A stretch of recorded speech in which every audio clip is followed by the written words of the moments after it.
दृढ़ता की कमी ये हो जाती है, जो चलते फिरते हम अपने को चेक नहीं करते।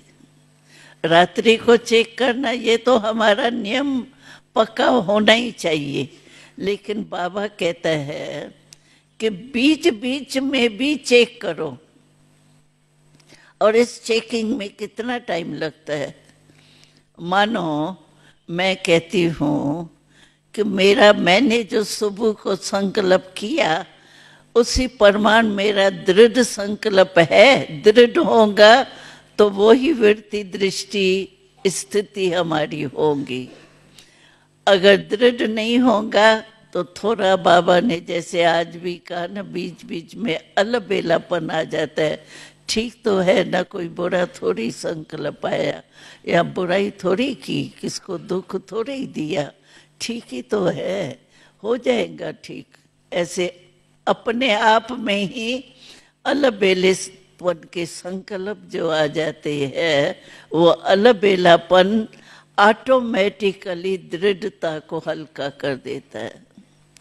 और कुछ नहीं होगा, कोई और संकल्प नहीं होगा, लेकिन क्या है, जो काम कर रहे हैं ना, उस काम में ही इतनी बुद्धि लग जाएंगी, जो बाबा, भले बाबा है हमारा, ये तो निश्चय है ही, लेकिन जो मैंने संकल्प किया जिस शक्ति के लिए, जिस स्थिति के लिए, वो थोड़ा मिक्स हो जाता है। इसीलिए बाबा कहते हैं कि दृढ़ता को लगातार रखो। जैसे सुबह के समय संकल्प हमने किया, तो उस समय तो दृढ़ संकल्प करते हैं, नहीं आज मैं करके ही दिखाएंगी बाबा को रिटर्न दे के ही दिखाएंगी।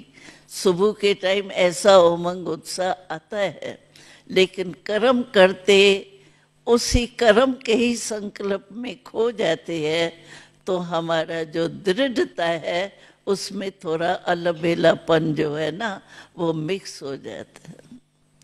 इसीलिए बाबा ने कहा कि बीच बीच में बस मेरा संकल्प जो किया, जो स्थिति मैंने आज अमृत वेले बाबा के आगे संकल्प लिया, वो मेरा है या नहीं, ढीला है या उसी प्रमाण चल रही है मेरी स्थिति, इसमें कितना टाइम लगता है।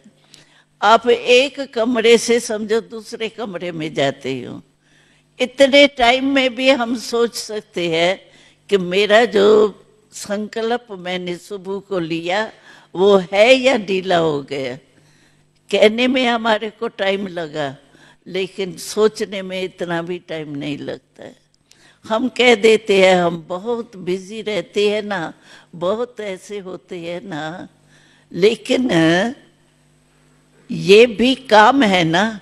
कहते हैं ना कि काम बहुत होता है ना, आज इतना काम था, मेरा सारी बुद्धि उसी में ही लगी हुई थी, तो ये काम नहीं है।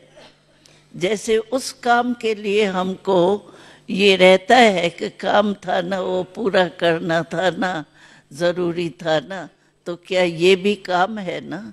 बाबा ने अमृत वेले जो हमको, मैंने संकल्प किया, बाबा के पास पहुंचा, ये भी तो काम है ना। तो अलबेलापन आ जाता है, हो जाएगा।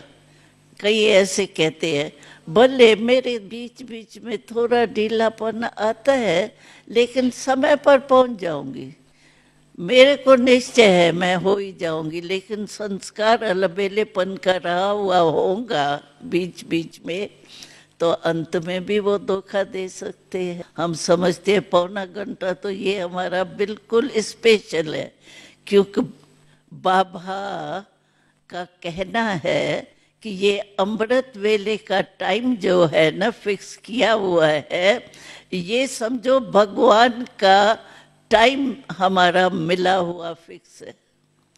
आज प्रेसिडेंट टाइम अगर देवे हमको, भाई 8:30 बजे आना है, मिस करेंगे? या आज कोई ऐसा हमारा बहुत कोई नजदीक वाला प्यारा हमको टाइम देवे, तो हम मिस करेंगे? पहले ही पहुंच जाएंगे ना। ऐसे ही अगर हमको ये खास बाबा ने टाइम हमारा फिक्स किया है कि बच्चों के लिए है, भक्तों का पीछे टाइम होता है, लेकिन बच्चों के लिए अमृत वेले का ये टाइम स्पेशल बच्चे के लिए है।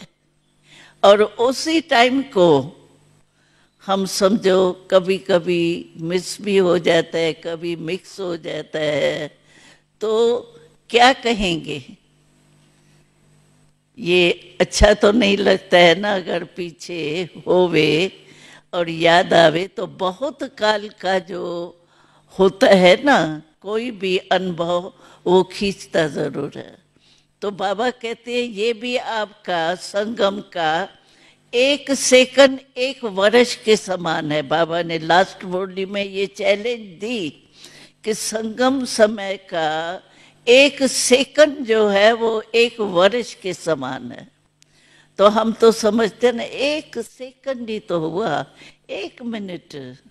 कई ऐसे भाई बहनें होते हैं ना, 1-2 में बातचीत करते, जरूरी भी नहीं होती है, ऐसे साधारण होती है, कहेंगे भाई अभी तुम्हारा टाइम तो ये नहीं था, फिर बात करते कहेंगे नहीं नहीं, खड़े खड़े ऐसे 2 मिनट इससे बात की, कोई ज्यादा थोड़ी की, लेकिन 2 मिनट नहीं की, संगम के 2 वर्ष आपने गमाया।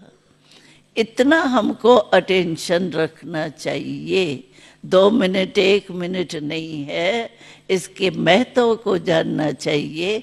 तो इतना महत्व अगर हम जानेंगे ना, तो फिर हमारी स्मृति कभी भी नीचे ऊपर नहीं होगी।